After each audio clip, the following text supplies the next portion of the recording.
be the best. Expectation, I mean, it's figuring in my talk tonight, because what I found was with Westerners, a lot of suffering came because of this expectation and this wanting. I want to be the best. I want to be happy all the time. And we feel we're entitled to be happy all the time. Does the media tell us that? I mean, we're educated to believe that we're entitled to be happy all the time. Because does it not make common sense that it's impossible to be happy all the time? I mean, excuse me, we do sell courses that say how to be happy, but we start off by telling everyone that they're suffering.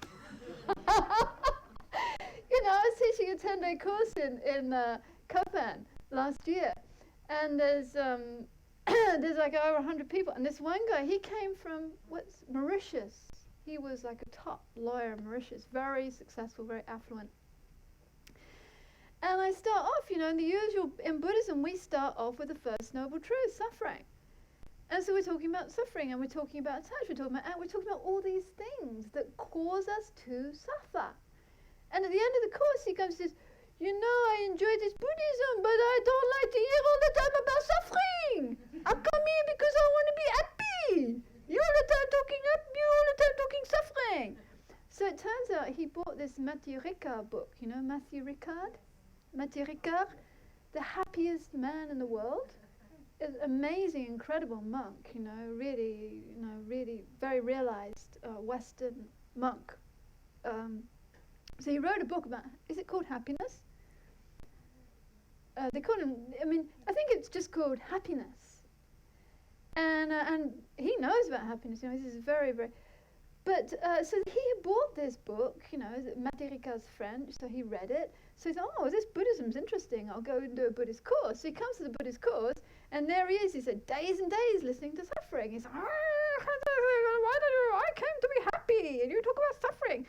So I said to Rinpoche, I went to Rinpoche, my teacher, and I said, Rinpoche, this man from Mauritius, you know, he's complaining. He says, well, he came to this introductory course because he wanted to be happy, and all I did was talk about suffering, you know, there's this kind of suffering, that kind of suffering. I tell you, the Buddhists have got all the suffering. They got the market cornered on suffering.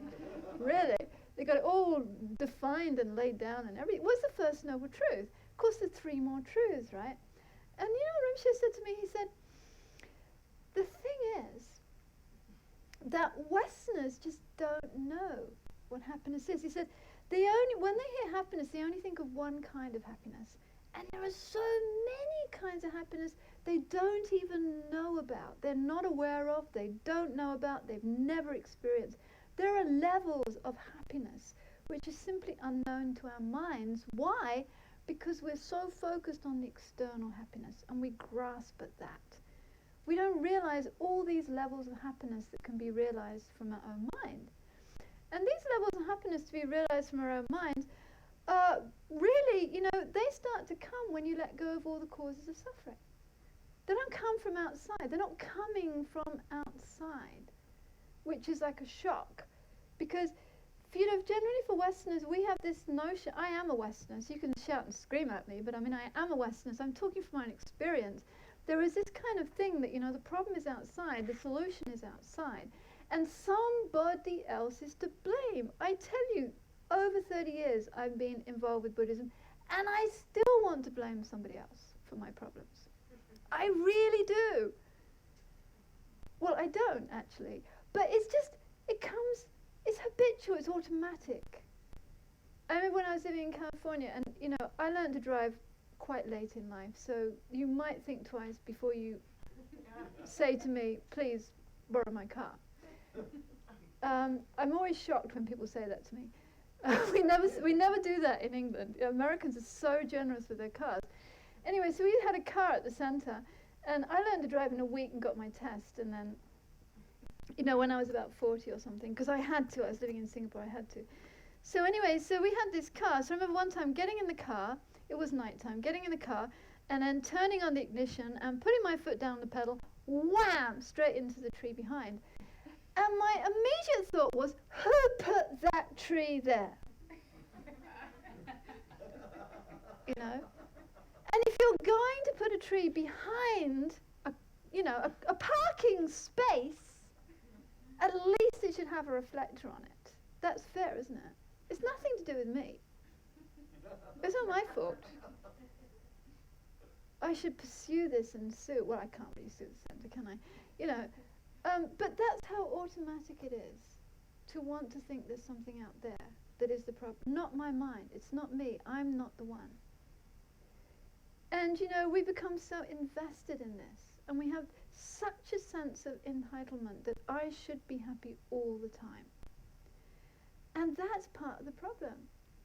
It's quite amazing. I often say, India, Nepal. You go to India, Nepal. You go to Nepal. Nepal is a very good example.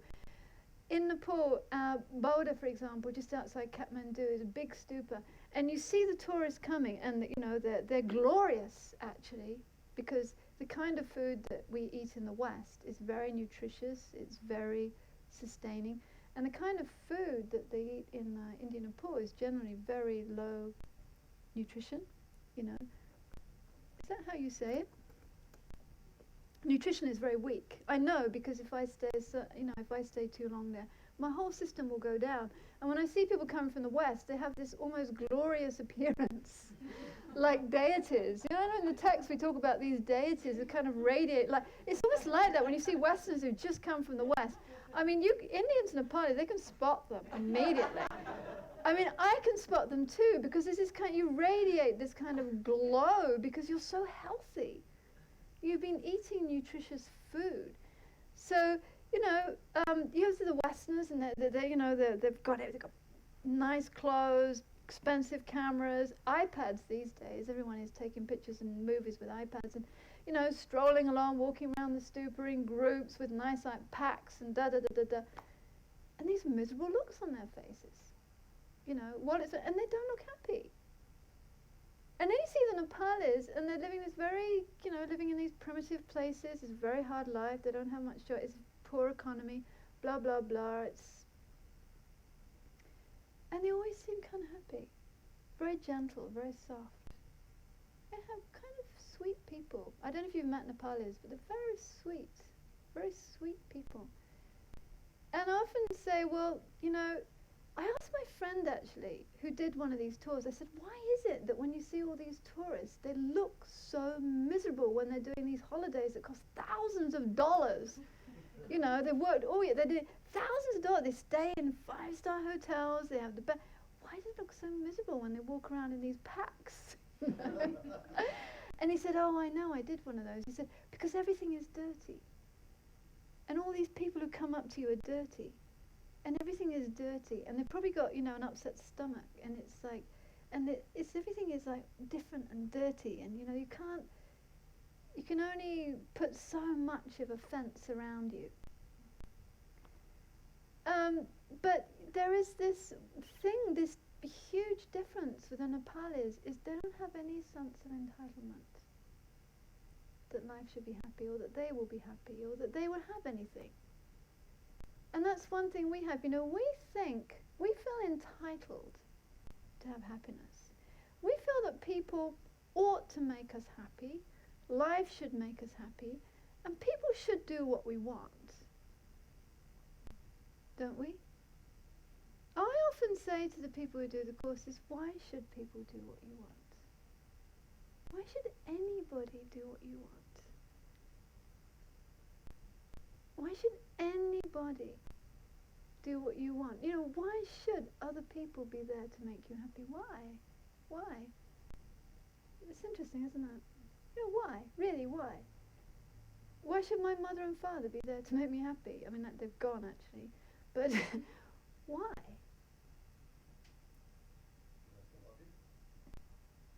Is that love?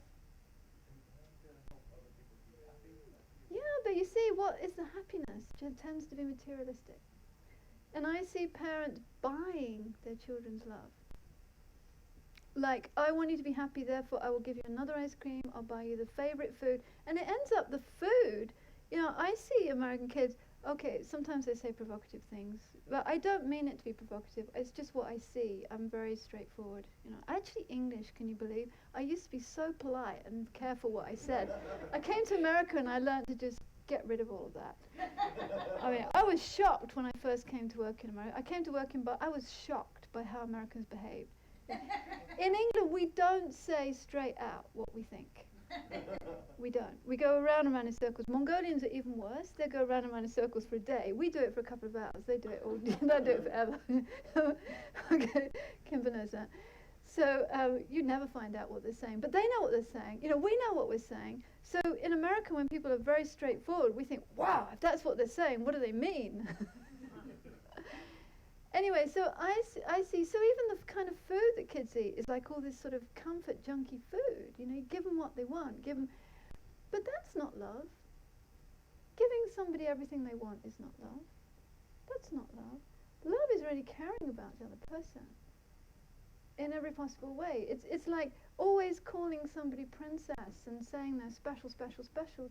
Is that love? It's not necessarily love, right?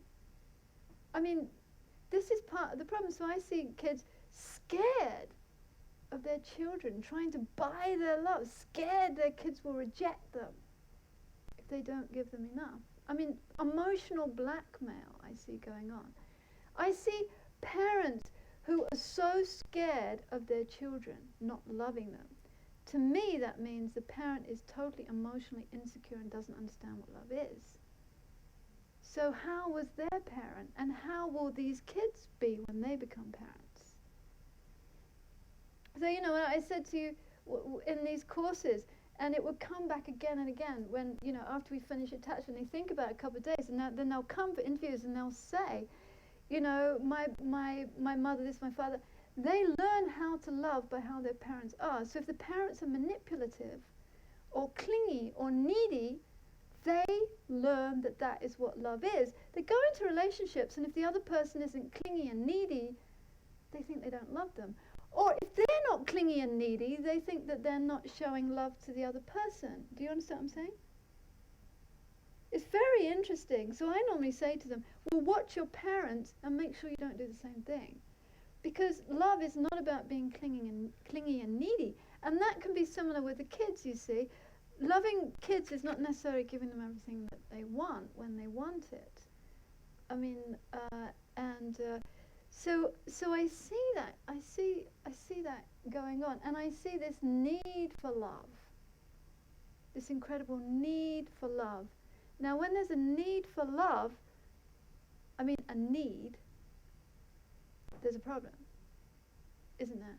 Because we're back to materialism. You know, we live in a capitalist society. Capitalism, materialism means always wanting more, always wanting better.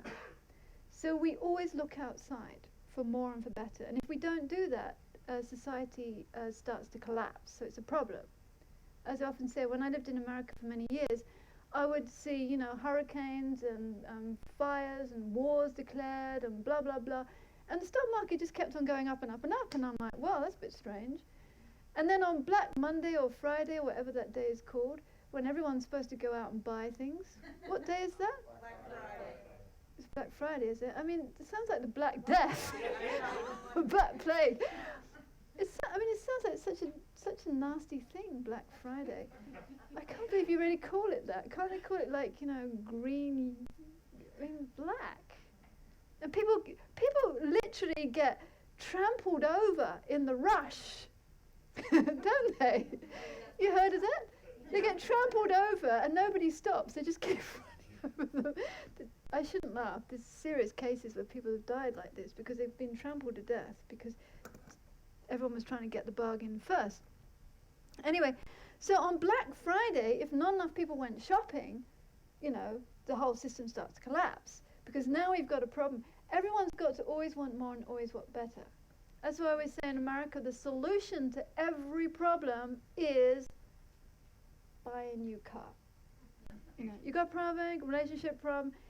Even my mother, when she found out she got cancer, the first thing, she'd been in remission when she found it came back. First thing she did, she went out and bought a new car. It gives a sense of permanence. Everything's going to be fine. It's just the way it is. Some people move, you know. They find out they're diagnosed, they're going to die. They say, oh, let's move and have a new house. Or go on holiday. It's typical kind of thing, you know. Everything carries on as it goes on. So I often say, you know, in England, the solution to every problem, do you know what it is? Exactly. Sit down, have a cup of tea. It's cheaper. It's cheaper. In America, buy a new car. We already had a problem in 2008 when there were all these cars that weren't selling. That was a disaster. Anyway, it's about outside, always wanting more, always wanting better, and that comes into relationships, always wanting more, always wanting better. So this person that I love has to always give me more and always give me better. And if they stop doing that, I have to find somebody else. And I have to always produce more and always produce better, or I am not living up to my expectations, you know? This sense of low self-worth, huge expectations on oneself. I think a lot of this is coming from capitalism. We have the same always wanting more, always wanting better. We bring it into relationships. We bring it into our expectations of ourselves. Nobody else does it. We do it to ourselves. It's insane. Always wanting more, always wanting better. In Buddhism, actually, if you want to have develop a stable, calm, focused mind, shinne, calm abiding, a mind, you have to, first of all, assemble certain prerequisites, 5 prerequisites. One of those prerequisites is not wanting more and not wanting better. If you don't need better or more, you're not looking for it, your mind can be peaceful in that very moment. The very moment you let go and you say, okay. So now people will say to me, well, you know, then you're becoming a doormat. I said, no, you're not necessarily becoming a doormat. If something better comes, that's great. But you're not craving it. That is not your motivational force. You know, in Tibetan they have this proverb. It's like, look far ahead, but go, you know, one step at a time. So you have a huge vision. You know, you have this huge, amazing project to get enlightened. I mean, come on. That's more than buying a new car, isn't it? Or a house. I mean, you're going to get enlightened for all sentient beings. That's a huge, huge, huge project. Could take many lifetimes. But that is your goal. But you know it's going to take a long time. You settle in for the, what do you call it? Long haul. You settle in for long haul. And you also know there's no way you will ever get enlightened if right here, right now, you are not kind.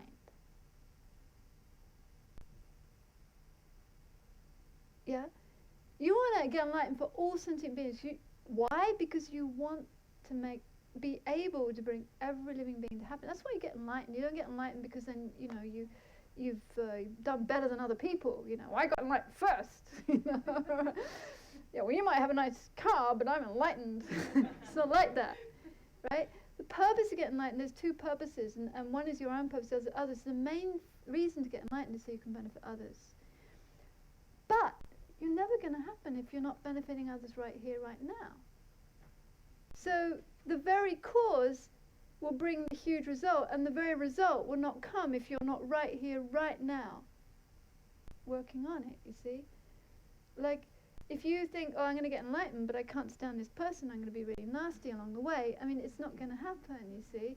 Because it's about right here, right now. Everything I do in this present moment is creating the cause for this huge... So you have this huge project, but you're right here, right now. Just be kind. Just being kind, you know? Becoming more compassionate. I mean, it's an incredible thing, right? It makes it vivid right now. So you're not... Forget about the past, actually. You can't carry the ghosts of the past along with you. You just have to learn from them and set them aside. Because otherwise, you'll be dragging this dead horse along with you, trying to get enlightened. You can't do it. Whatever happened in the past. We have this wonderful thing, purification, yeah? I was talking to my friend, she said her mother died recently. And before her mother died, she started finally talking about things that had been buried for 50 years that she felt bad about. And I said to her, you know, this is why we are so lucky, because we have purification. And we have a method for dealing with these, you know, dead horses we're carrying along. We can purify. And most normal people have no mechanism to deal with that. And they identify with it. You know, it's me. All these terrible things that I do that I'm burying are me. What's that thing called? Cognitive fusion? Yeah. We say, well, you know, we identify with this negative thing, and we identify others with their negative aspects as well. We fuse it together. You know, the negative actions people do make them negative people. In Buddhism we say no. There's a person and then there's the negative things. Right? It's two different things, yeah? The person and then the negative actions they do. So you want to stop doing the negative things, but the person. Now if you can't do that, then you've only got two options. You have a person who does negative things, you either accept it and they become codependent, or you reject it and you say they're a bad person. You can't deal with it, yeah? You see? You can't have forgiveness then, can you? Because if you forgive, then you would be weak and you'd be saying it's okay. Are you with me? I mean, you take it from the point of view of yourself. If the actions I do, if I identify with them and say that's me, that's cognitive fusion, then I am bad. If I say I'm bad but that's okay, then I'm somehow justifying it, and that doesn't work, right? If I say I'm bad and that's not okay, then I've got a whole bunch of self-hatred. That's a problem. So really the only solution is to say, well, those actions were wrong. I made a mistake. You know, how much, to what extent can you allow yourself, I'm asking everyone in the room here, to what extent can you make a mistake? To what extent can you allow yourself to make a mistake? You see, we have a mechanism now that allows us to make mistakes in Buddhism. That doesn't mean we go out and make a lot of mistakes, but it means we have to be scared to make mistakes. Fear is so controlling, isn't it? Fear, you know. The extent to which we can develop our potential is the extent to which we are not afraid to make mistakes, actually. Anyway, so I can't even remember how I got there. Could you remember how I can't remember how I got there. When you're not afraid to make mistakes, and you learn from them? Yeah. Well, you probably have a lot, well, that might be why you're here. Is that why you're here? You made some mistakes and you're looking for some answers? Or you're looking for more insight?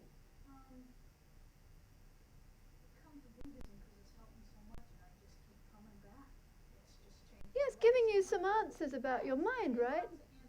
Yeah, you're not afraid to walk in this door. Oh, I walk in this door, I make 3 prostrations, you're not afraid of it. Whereas a lot of people are afraid.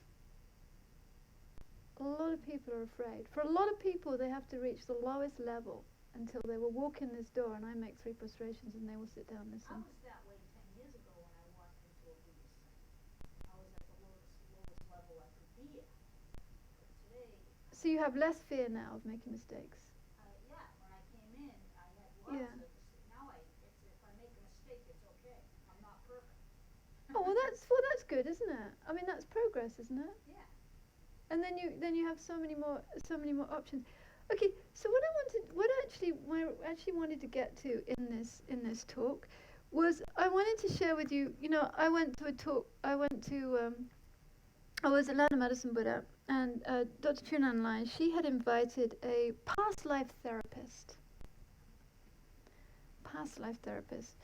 And this past life therapist is very interesting. She started off by giving this whole list of things that she had learned by looking at other people's past lives.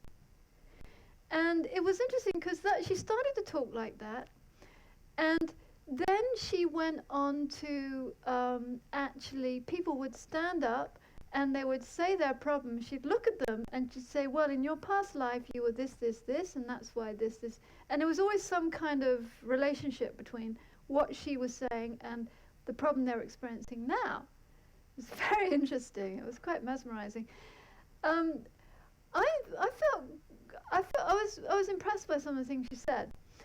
And not necessarily would I say that she was absolutely accurate. She could see it. But I felt that she had some idea of what I call the algorithms. So recently these days I've been talking about karma using the example of algorithms. So we all know what algorithms are from using the internet, right?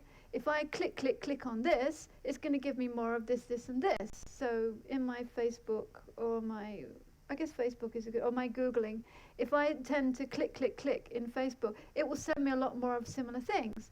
And because I happen to be a Buddhist nun, if I go onto a Facebook page, it's all Dalai Lama, Lama Sopa, Buddhism, whack, a little dog is saving a fish that's drowning, and a sort of, I don't know what, cute cuddly things, and wow, and they come up, it's all this stuff, because I have these algorithms. Somebody who's a great NFL supporter, when they go onto Facebook, they probably get, beer and football and all kinds of other things. I don't know what they get. But I know, interestingly, that when I've typed my name in, it's brought up people with exactly the same name. Even there's somebody with exactly the same name as me living in London, England. I remember one day just looking at the page thinking, this is amazing. Because it could be me. But it's nothing Buddhist there. You get the idea? So my algorithms, similar in my life. This is how I give the example of karma. I mean, we are always making conscious decisions, having intentions, making choices. And this brings up a whole scenario for us, right? But my scenario now, here I am, I'm on the way to Australia to meetings with Rinpoche. I'm at Boston Kurukulla Center, I'm giving this talk. This is because I've been clicking certain buttons as I went along in my life. And I'm kind of hoping that if I keep clicking these buttons, the next life, comes back a bit better and more of this and that. If I start clicking other buttons, it will take me somewhere else completely. But probably still a lot of the old stuff will coming back, How did I get there? Okay, so this past life thing. So the idea that you have this kind of continuity, right? So she started off and she's saying, she said a list of things that she had learned by looking at people's past lives and where they were now and how they got here and the kind of problems they're facing. Included in that was the one where she said that our potential is only limited by the extent to which we have fear. Another one, and that's quite interesting actually, because what is it called? The Book of Miracles or something? Who is this woman who said, our greatest fear is not our darkness but our light? Who's that woman who said that? It's a Book of Miracles. Marianne Williamson, yeah, that's right. No, I think she said it, and Nelson Mandela used it in his inauguration, so it's usually credited to Nelson Mandela, but actually was coming from her. This sense that we are scared of our own goodness, which is amazing, isn't it? And yet I always say when the Buddha sat under the Bodhi tree to get enlightened, and all the Maras came, to try and stop him from getting enlightened, what did they do first of all? Desire. You all know this story, right? First of all these desire appearances, so he meditated in impermanence, no problem, gone. Didn't have to do anything but just change the way he saw things. Second one is all these fearful armies and all the fears, the fears and the angers and the da. We are really controlled by fear. Hope and fear control our lives. This is something that we try to work with in Buddhism, hope and fear. Trying not to be controlled by hope and fear. So all the fears, with a moment of mind, he meditates on loving kindness, falls away. And the last challenge, who do you think you are, Mara says, that you could get enlightened? Which I always find quite interesting. Does he have one of the greatest Maras we have is our own sense of lack of worthiness, our own kind of holding ourselves back, clinging to our own sad stories, clinging to our own low self-esteem. Maybe you're all out there saying, no, this is not me, you're talking about yourself. Okay, that's fine. But we cling to these maras. They're deep, deep, deep within us. So that was one thing. Another thing that she said I thought was very interesting. She said, attachment is anything that stops you from being happy. Now that's actually the reversal of what we normally think, but it is absolutely Buddhist. And I just took that as a mantra. And I like to tell people this because I think it's really okay.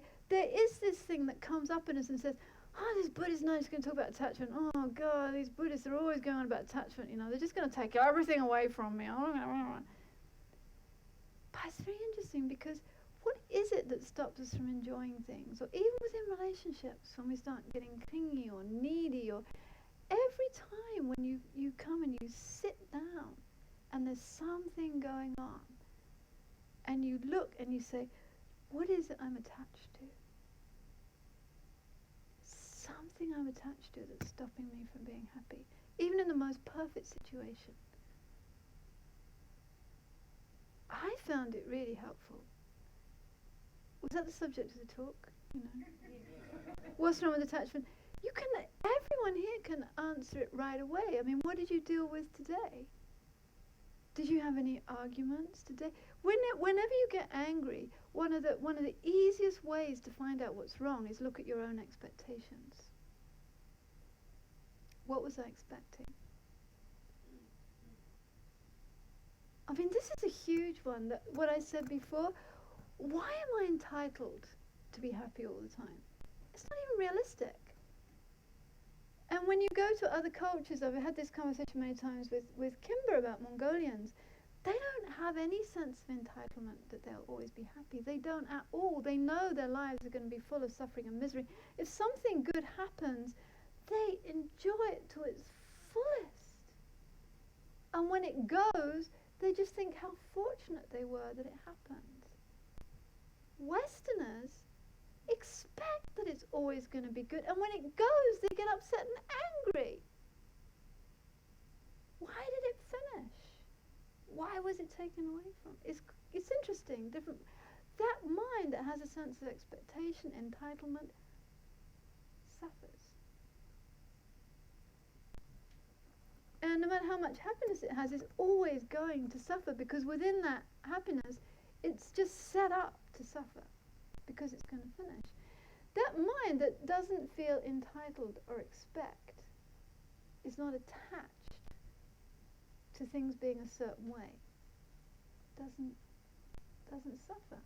It enjoys. It's interesting, isn't it? So I saw this quite a bit, and I found it useful. If it's not useful for you, it doesn't matter, but I found it quite useful for myself. And that is what society does. We feel entitled. We're brought up with a sense of entitlement. It's quite amazing. You see people when they go traveling, and there's this look at how, I'm very sorry, I'm sure NSA is listening into this talk, but look at how we behave in the world, we Americans. Look how the Europeans used to behave. We used to just go and walk into a country and say, this is mine. Okay, guys, you're going to manufacture this, and send it to me cheap, and we'll send it back to you at an inflated price. You can pay for it. It used to be your country, but it's incredible, our sense of, the world, the whole world and all the countries in it have to do what we want.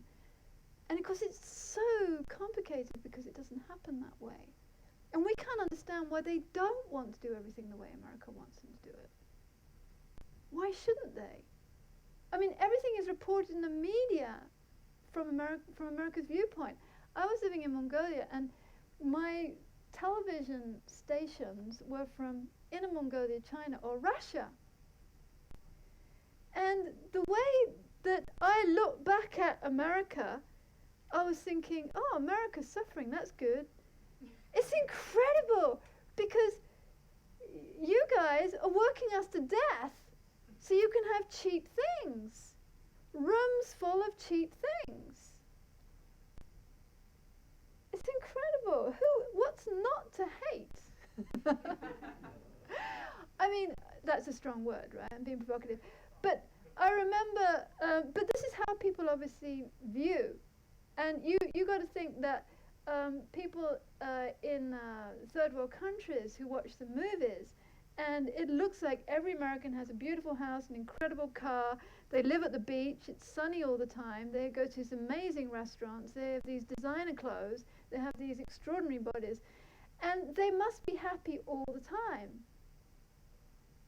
They must always be happy. It's logical, right? When you look at the movies it's logical. So then you try to explain to them, after these conversations, I try to explain to these people in Nepal. Now, actually, most Americans are in debt. You actually have more money than most Americans because you own your cow, and you own your little field and your cow. And the difference between you and America is an American person go to the bank and they can borrow thousands of dollars, and you can't do that. So you're lucky. Well, they don't believe it. Of course they don't believe that. I mean, exaggerating a little bit. But just this idea that attachment is anything that stops you from being happy. Actually, another thing that this past life therapist said that I found very interesting, she said so much of our suffering comes because we take things personally that are not personal at all. He says, this is karma actually. I don't know if you heard all these words, karma, the mind. I'm just trying to put them in a very easy to eat fast food way. Karma, the sun moves, or the moon moves from this side to this side, does it? Or from that side to that side? I don't know. But anyway, it moves across the sky. Or it doesn't. Maybe it doesn't. Maybe we move. Do we move? We move. Well, something moves. Anyway, you're sitting in your room and the moon is here. And you go out, make a cup of tea if you're English, come back to it and the moon has moved. And you say, how dare you move? You didn't tell me you were going to move. Don't stop moving. I like it when you're there. And you go and do something else, you come back. I told you not to move. Did we discuss this? And you make personal something which is just a natural progression. People have their natural karma, they have their natural activity, they have their natural, and we think we take things very personally. Well, that's another. Here we go. That is another what we call in Buddhism self-absorption. Thinking I'm special, thinking I'm entitled, having expectations, thinking the world should make me happy, thinking others should do what I want. If I'm not the most special, then I'm the least special. This is all self-absorption. This is all focused on me, I. So in Mahayana Buddhism, when we use all these words, self-cherishing, bodhicitta, this is what we're talking about, trying to get rid of that.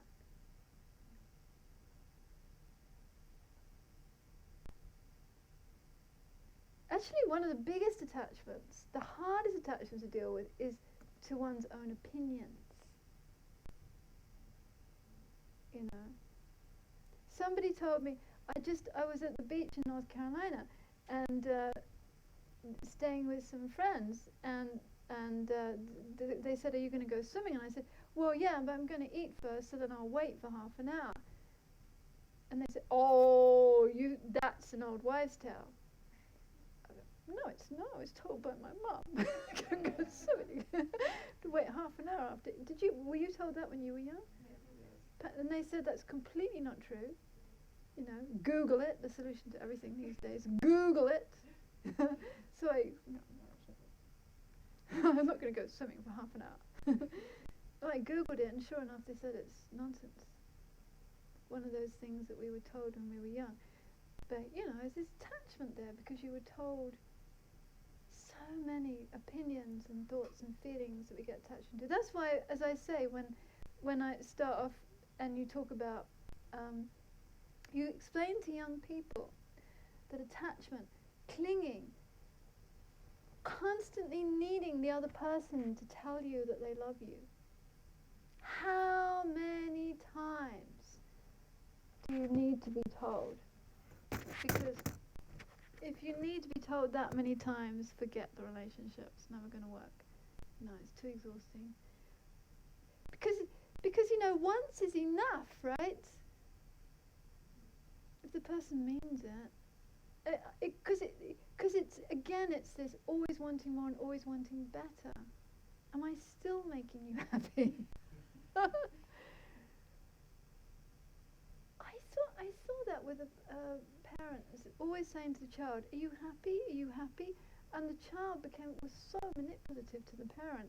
And I thought, oh my goodness, so what's this going to lead to when they come to have relationships when they get older? Because just expect that everyone is going to be saying, "Happy? You happy?" Your first day at work, and nobody's saying to you, "Are you happy here? Do you like working here?" We have a very good system in Buddhism. We have a guru. They know exactly your algorithms and how you're programmed, and they do exactly the opposite.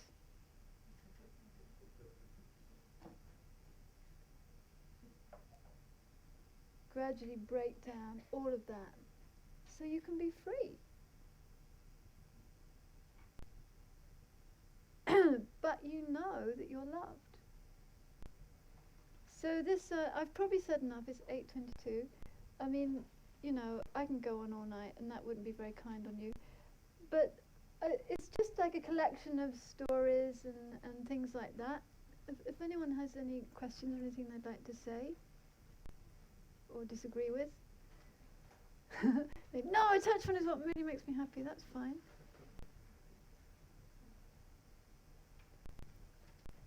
Or share, anyone, anything? Well, it seems so simple to say, just be kind, but there are all these stories just running, and defend yourself because you didn't do something wrong. It's like, no, that wasn't a mistake. And you're trying to convince people it wasn't a mistake. Right. And it's also wound up in your ego. And push it away. Well, answering this is going to take half an hour. I mean, I have really got till 9. Yes. Do you normally have a break in between or something? No. Oh, okay. Well, you need to go to it again. Okay. Well, first of all, this story Tenzin Palmo always tells about Trungpa Rinpoche. Trungpa Rinpoche. You've heard of Trungpa Rinpoche. Started the organization Shambhala. Not Shambhala. Shambhala? Yeah, Chögyam Trungpa. Okay. So Trungpa Rinpoche, he was this very kind of controversial, provocative figure, but he was brilliant. He was a genius. And he started up this organization. She had Shambhala. And he wanted, as his successor, to be a Western person. So he chose this Western person to be his successor. And after he passed away, the funeral, after a Buddhist master passes away, they have this cremation, they cremate the body. So all these High Lamas came, they all congregated to do the various different rituals. And one of the great masters who came was Dilga Khyentse Rinpoche, who was one of the highest Buddhist lamas at that time. He's passed away now. He was one of the greatest yogis, practitioners, scholars of this time. So he came and he was leading the rituals. So when he arrived in America, do you know this story? No.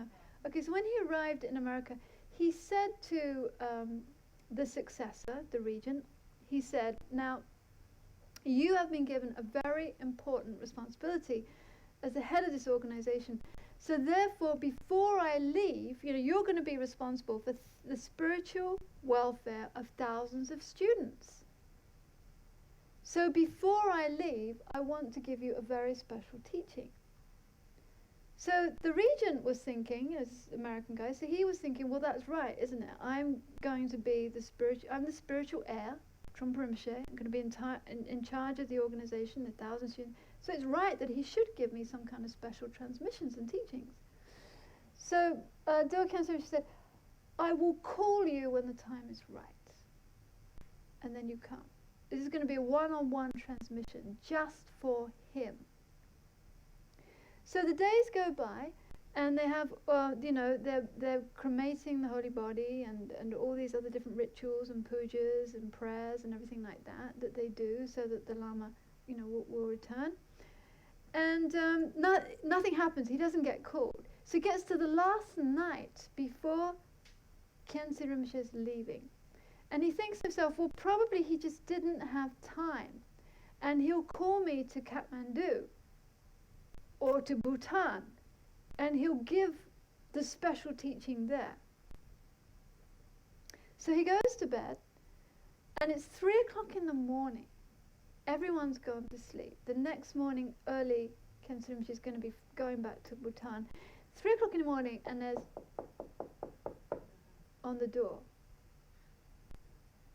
And he gets up, opens the door, and the attendant says, Rinpoche will see you now. So he gets up, he puts on his clothes, and he goes to Khyentse Rinpoche's room. He walks in the room, it's completely empty. Everyone is asleep, totally quiet. He goes in, he makes 3 prostrations, and he sits right at his feet, waiting for the special teaching. And Khyentse Rinpoche is there, and he's a huge man, he's like a mountain. Brilliant Moon, have you seen that? Brilliant Moon? Documentary is incredible. Padmasambhava himself, incredible great yogi, and he's there in the room, and he's doing prayers and meditation. And after some time he finishes, and he leans over and he whispers into the regent's ear 3 words: just be kind. That's it. And that is special teaching. And he couldn't do it. Seems so simple. He couldn't do it. There were all kinds of scandals. I don't know if you know the story, there were all kinds of scandals. The organization fell apart for several years, and then it was picked up again by the Sakyong. He could not do that. That teaching is so special. Just be kind. So I was down in Florida, and there was a student came along, and I was there. I think this is some years ago, maybe 10 years or something ago. I was there teaching on the Geshe's Way. So I had a whole teaching schedule, and then I had some breaks. In the breaks, I was trying to offer bowls. This thing where we offer bowls. So I was trying to offer these bowls, and it was my day off. And this guy comes to the center, and he's one of these people who are, it's all about me. It's all about me. It's all about me. Okay, so it's all about him. So he comes, I'm trying to have a peaceful moment, and he comes, and he's just, all he wants to do is ask questions about this, and what about this, and what about this, and he wouldn't back up. So finally I said to him, look, if I were you, I would try this. Instead of a mantra, take this, just be kind. Go away and keep reciting it. Come back in a week's time and tell me what happened. And he went off. So you know what happens if you keep reciting just be kind, just be kind, just be kind? Because usually in the beginner's courses, and they're not Buddhists, so I just tell them to do this. If you keep reciting that, you are going to notice. Right? So you're driving along the car and you're saying just be kind, and the guy cuts you or something like that, and you say just be kind. It actually gives you the answer every single time. It's a very simple tool, but what it does is it shows you when you're not being kind. You can just simply take that. So I've given a couple of them now this evening. You maybe didn't notice. One of them was attachment is anything that stops you from being happy. You can write it down I mean, Rinpoche often says this. He says, write this. He will joke. He'll say, write this down in your diarrhea book. But next time you're feeling unhappy or something within a relationship, you just look at it. Attachment is it. What am I attached to? What is it I'm attached to? You know, entitlement. This whole idea. Just be kind is a solution. This is one of the solution ones. That's not pointing out the issue and the problem. That's giving you the solution. Just be kind. Anything's going. So he went up. So what happens is if you keep reciting it, if you're actually thinking about it, you'll notice that you're not being kind. And you have to stop and think, okay, so how do I be kind in this situation? I mean, it's incredible if you can stop yourself and you're just on the normal, because most of the time we're not conscious. When we're not conscious, we fall back into our usual habits. That's why what I said to you about these 60,000 thoughts and 6 times a day, 60 seconds of non-judgmental awareness, that's why it affects the whole brain plasticity, because most of the time we are simply not aware. We're not aware, we fall back into our usual habit patterns, which tend to be quite destructive often. So we're trying to set up new algorithms. So you stop yourself in the situation and just be kind. It could be an argument, it could be you driving the car, it could be you in the shop, it could be you're standing in line and you're saying to yourself, just be kind. When you get to the counter, you smile at the person. You know, and the shop assistant, they say, are you having a good day? And you say, yeah, it's really good, thank you so much. I know, you're just something. Because it's a challenge, isn't it, to be kind? But it's very powerful to be kind. What is going to make this person... So he went up. I didn't expect to see him again. He came back a week later. And he said to me, you will not believe what happened to me. He said, I went home, and he said, I got back, and he said, I kept reciting, just be kind, just be kind, just be kind. So I got back, and he said, all hell broke loose. The landlord came, he was demanding the rent I was doing. The neighbours were screaming at me, the dog bit me. He said, every single thing, it was just hell. Everything, it just smashed in my face. Which is what happens when you really practice, right?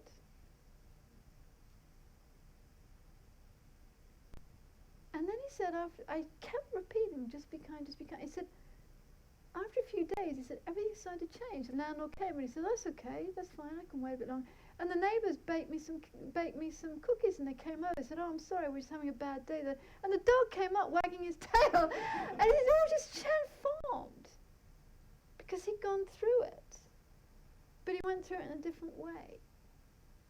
So one of the things you see is if you set yourself something like this as a challenge, yeah, you will notice that you are not being kind.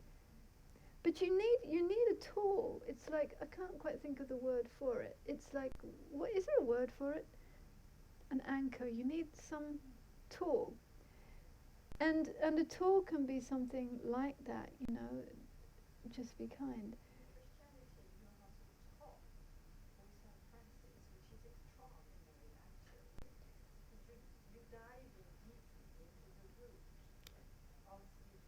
The prayer of St. Francis. Yeah, the one accredited. What do you say? Tor? T-A-U. Tor. Okay. Right. Right.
teaching coming timely, shall we say, in a society that you deplore of America. And so I believe in my heart that there is a maturity, a societal maturity that is an exchange, an introduction to one another. Right, you're losing me a little bit. But, I mean, I did start by saying common sense. I did start by saying common sense. Yeah, it's from someone else. No, I really believe that a lot of the Buddha's teachings is common sense. No, yeah, someone offered you those words. Somebody offered me those words. Yeah, you're not. Everybody offered me some words. We learn from everyone. I mean, you know, what did I get for myself? I didn't even learn words myself. I mean, everything that we have learned, we've learned from somebody else. Everything. Obviously, That's how we learn. Labels. you have the example of the Buddha, right? The Buddha is the readiness for one to receive, the readiness of his teaching. Okay. You challenge us tonight very profoundly on what you call the great project. Can we start just here with the neighbor, with the car, that if it doesn't work, you can have somebody help with the car or no car. It can be a cow, it can be a donkey. It doesn't matter. Right. In the end, it doesn't matter. That's it. That doesn't exist, but it doesn't exist. That's it. The Gompa is real, but it's non-existent neither. So the belonging of everyone is for everyone. I think, you know, I think I lost the question. Sorry. I think I lost the question. Was there a question there? Oh, it doesn't matter. Is that the question? What doesn't matter? Nothing matters. Wow, that's the answer. It doesn't matter. Yeah, okay. Yes? Oh, I was just thinking about the Buddhist teaching on the middle way and Uh-huh. attachment. Like, you know, a lot of Westerners struggle with the more part, wanting more. Oh, right, right. But I think, well, in Buddha's teaching on, like, you know, he starved himself in the cave and he found that it was too extreme. Right, right. And you know, and then he found that just enough was good. But in the Western world, we have attachments to foods and comforts and things like that. In a realization that we want to be comfortable in order to, you know, expand our minds. And, you know, Right. comfortable so that we're in a good place to be, like here. Right. So, what do you see as a good practice in terms of attachment? Like with eating, say, you know, how do we justify, like, you know, not eating versus attachment to eating, you know, and not starving ourselves versus, you know, just having enough so that we're nourished and things like that. I mean, our mind trips on. Right. How do you know when it's okay? I'm not quite sure I'm asking the question correctly, but I'm just curious about what your thoughts are. Oh, well, I mean, eating is not, I mean, that's not attachment, is it, eating? I mean, you have to eat. Yeah, I mean, that's what I want. I guess that's the answer that I want. At what point Yeah. does it become attachment? I mean, for anything, I mean, you have to do a lot of things, but at what point does it become an attachment? When it's something you Well, don't do? attachment is coming from the mind, isn't it? So it's it's your approach to eating, isn't it? Well, you look at Would you say? does it make you happy? Yeah, you know, I mean, What do you do? ideally, when you look at food, like for example, from the Hinayana point of view, when they look at food, then they say, well, you know, I'm going to take this as medicine to take care of my body, so that I can whatever, and then they eat it that way. From the Mahayana point of view, you before you eat, you think of the kindness of all those beings who've given you food. I think just the modern mindfulness when they eat, they have you had that? Have you done that thing where you eat a raisin and you, yeah, it's very powerful. No, It's mindful eating. And have you done that? Mindful eating? Oh, you have? Well, I mean, I recommend it. You can probably download it from the internet. You take a raisin. Is it raisin? Is it raisin or sultan? Okay, you take a raisin. I'm sure you can download it from the internet. Mindful eating. Did you get from the internet? It's a lot of Oh, okay. and then therapies and things, basically. Oh, All okay. mindfulness, bring yourself to one point, and the point is the raisin. Right. So you take it, and then it will ask you certain questions. You put the raisin. First of all, no, before you even put it in your mouth. Sorry. You look at it, you look at the shape, you look at how you're feeling, you place it, and then you have the, the sensate, and then it's in your mouth, and then the tech, I don't remember all the different things, but it's quite extraordinary. When you go through, they'll ask you all these different questions about it, and somebody doesn't need to tell you, you can just read it. Looking at. And it's quite extraordinary because it shows how unmindful we are and how we eat with so much, how we miss so much. Our attachment to food actually becomes an obstacle for us to appreciate and enjoy it in a way. Does that make sense?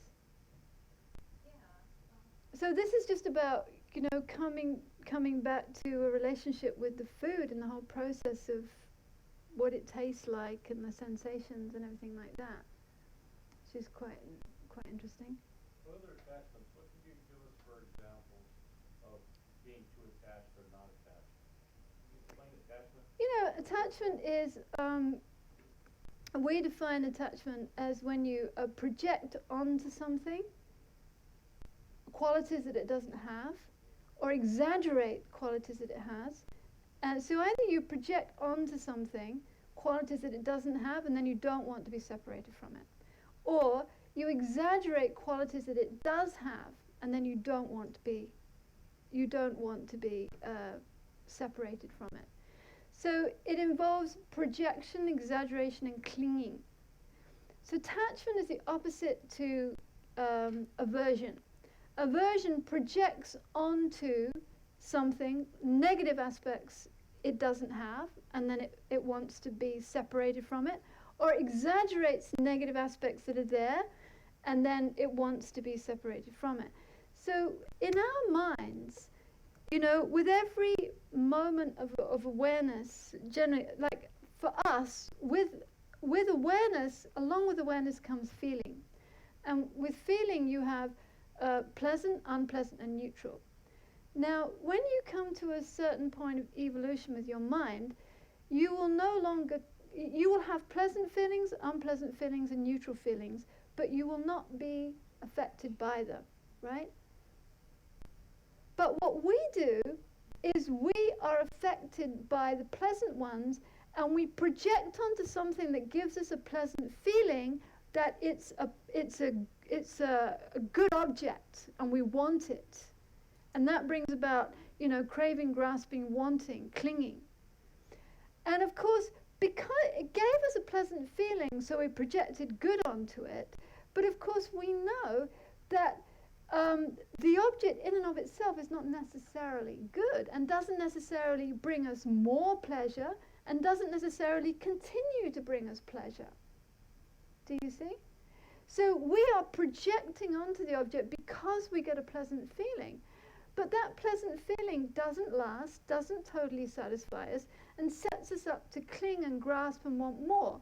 And then you get into addiction, where the thing is actually destroying you, but you are clinging and grasping and projecting that you need it. Right? So it's very interesting. And then similarly with the unpleasant, we get an unpleasant sensation, we project onto that it's bad, we feel aversion, we want to push it away, we don't want anything to do with it, but of course that also can change.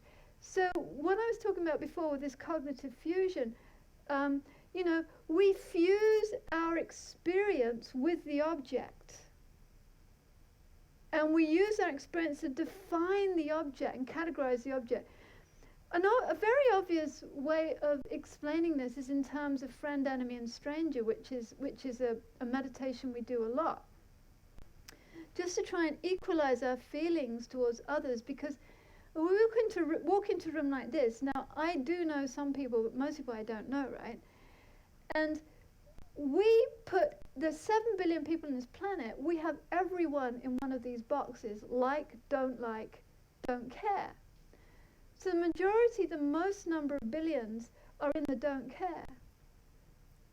And then we have another group which we like. And when we look at why we like these people, they're generally because they have qualities that we like, or they do something that we feel helps us. You know, it's connected with some kind of pleasant, however we define pleasant, it's connected with that. And the unpleasant, the people we don't like, are people who are the opposite. And these 3 categories, which we classically use the terms friend, enemy, stranger, because it's not that everyone is an enemy. You know, enemy is a big word. But it's describing these 3 emotions. If you take an example now, you think of all the people at work. Some you like, some you don't like, some you don't care about. You just don't have particularly feeling. And that's all coming from this projection. And what we know is that the friend can become an enemy in a minute. The enemy can become a friend in a minute. The stranger can become a friend in a minute. The stranger can become an enemy in a minute.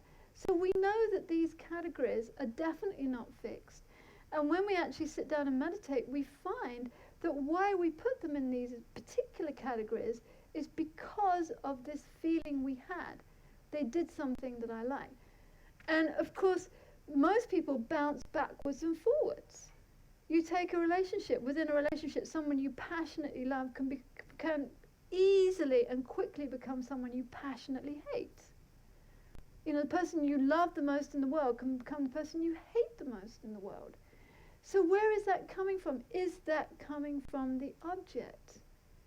Well, they probably did something. But it's your feeling and your projection, your exaggeration. So what tends to happen is we project onto people, but of course we don't see that we are the ones who projected. We believe that how we are seeing the object is how it exists. So we fuse our cognition of the object, or our way of looking at the object, with how the object actually is. So this is extremely important in Buddhism, because what we try to do is understand why we see things in a certain way and change our way of seeing things. So we can see other people in this world as a burden and a problem. Or we can see other people in this world as the most precious, precious jewels. You know? And how we view depends on how we look at them. So we train our minds to look at things in a different way, and then they will appear to us in a different way. So we train ourselves to see things in the way it's going to be the most beneficial. So this is what happens with attachment, and we don't realize it's happening.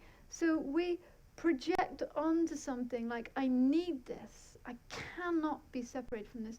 If I take an example, you go into a shop. When you walk into the supermarket, nothing belongs to you, right? When you first walk into the supermarket, nothing belongs to you. Now you get your trolley. The minute you've identified a trolley, that trolley kind of is your trolley.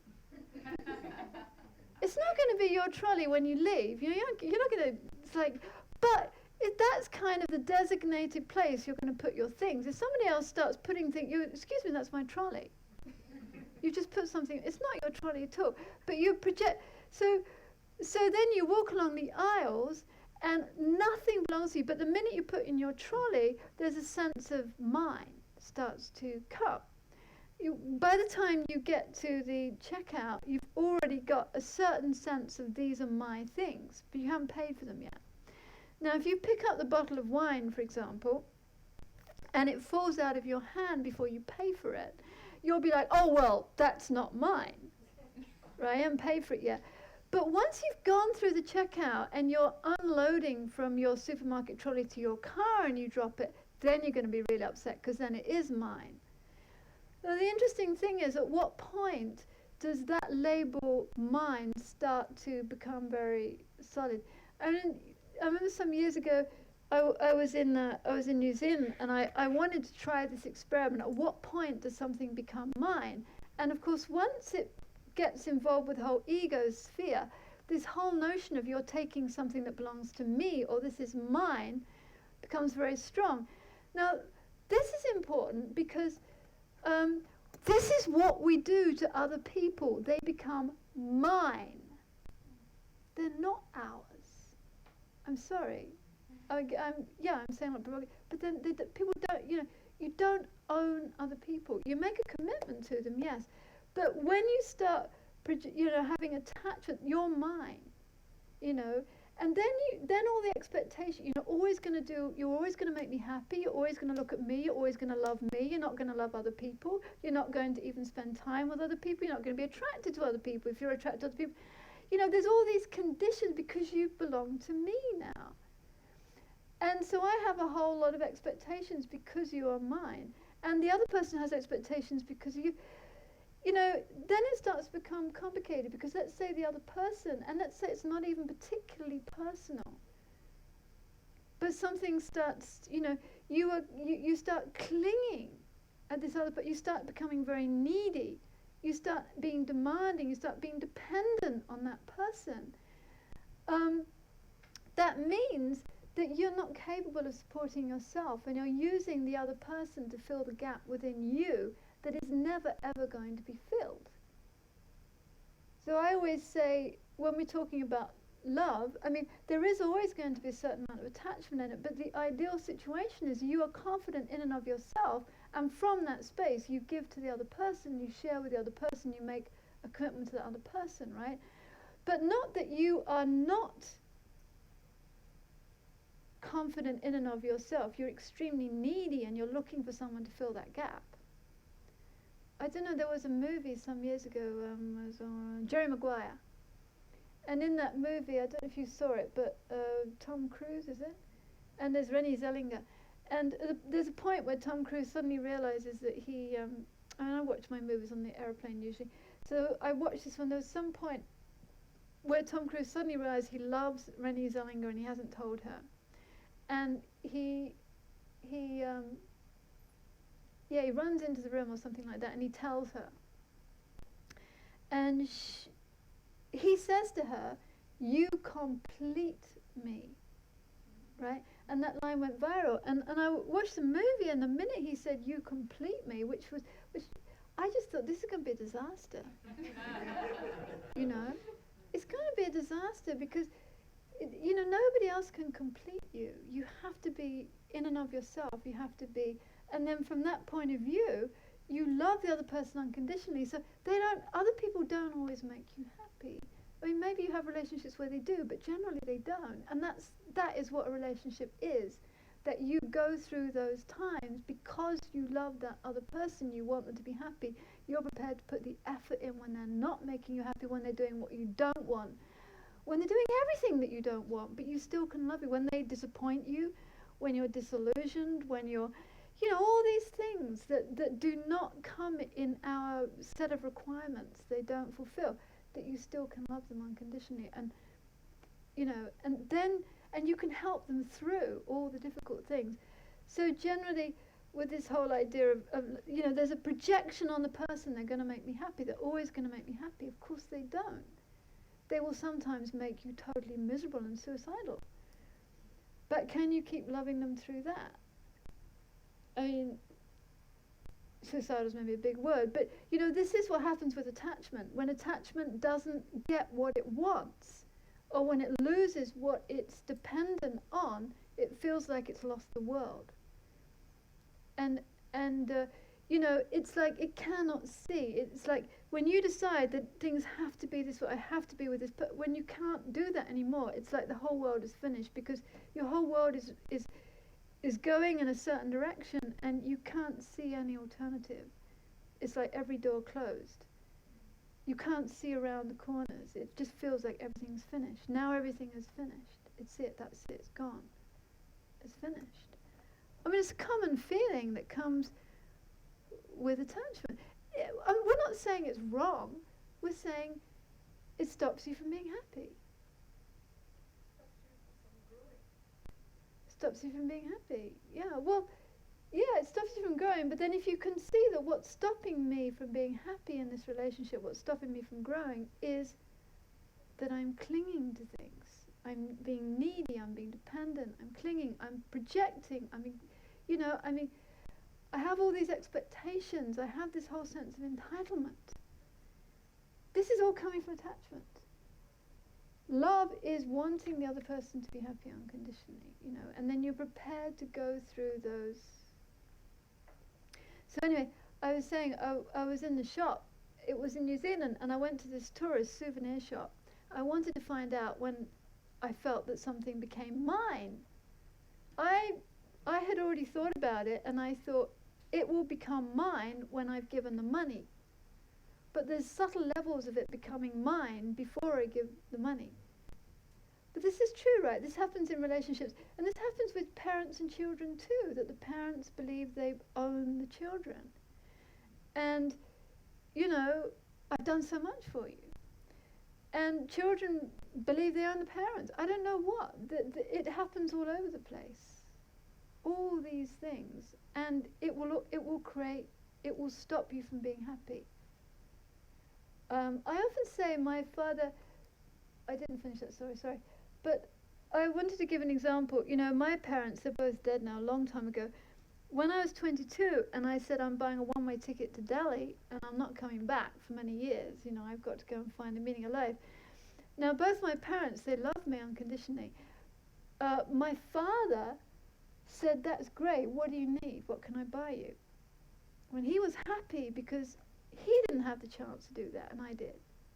My mother started crying, right? It's not, they both loved me, but my mother had a lot of attachment mixed in with the love, and that caused her to suffer our entire relationship.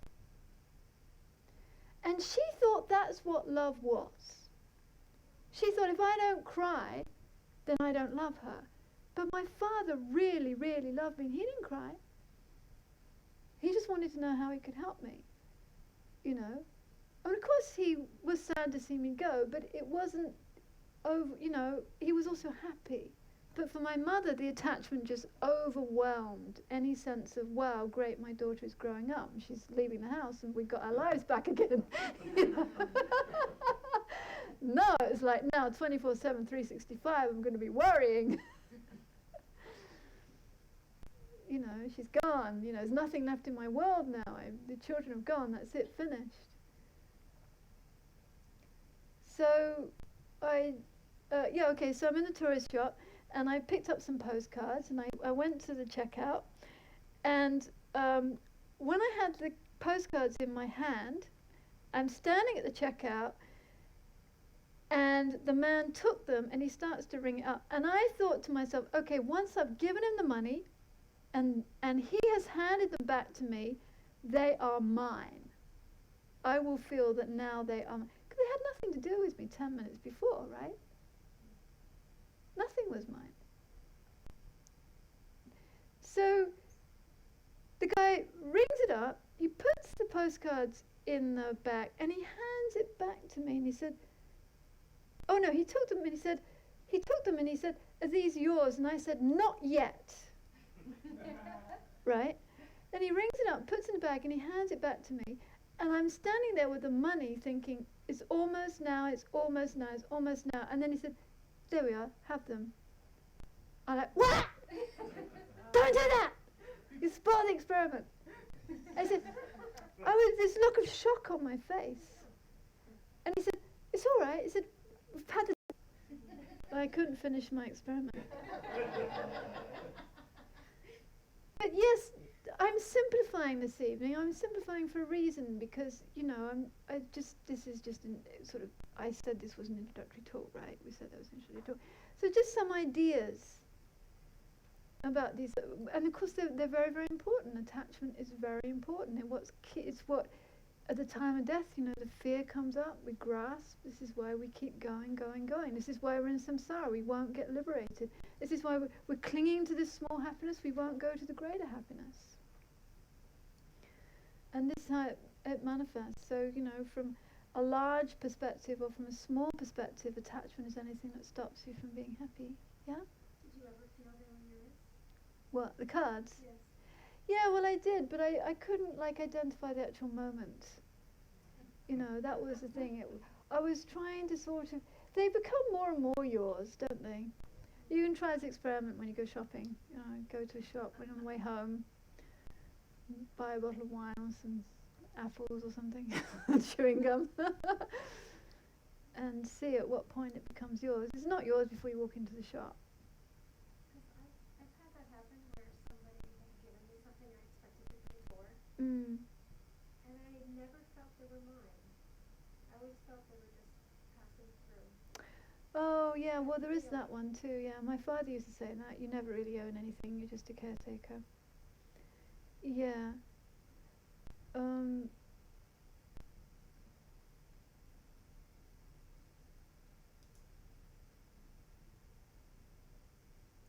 Yeah, there's a very strange thing that happens actually with reincarnation, because Rinpoche, my teacher, he often talks about the fact that if you could see where your child came from,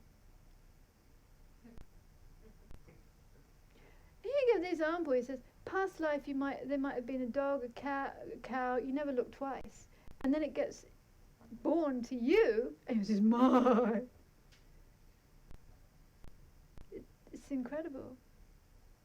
But he said that, because we've all been connected from the point of view of past life. We've all been connected, and another thing Rinpoche says, which can be quite provocative, is that people often in the West, people often have children as pets, something that will love them,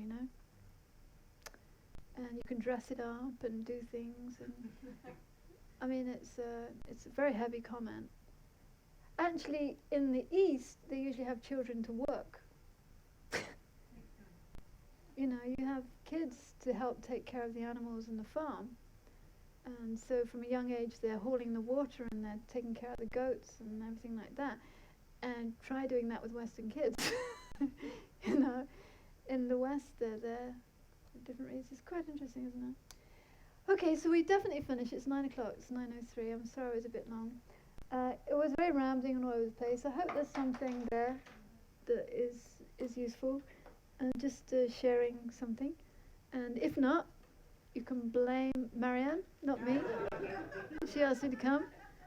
No, you blame me. That's okay. So,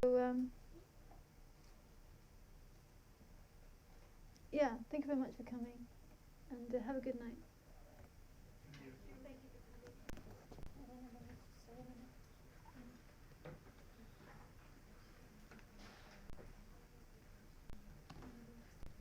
Thank you so much for teaching. Please come back. Always, please come back and teach. Thank you. Now we're going to have a cup of tea.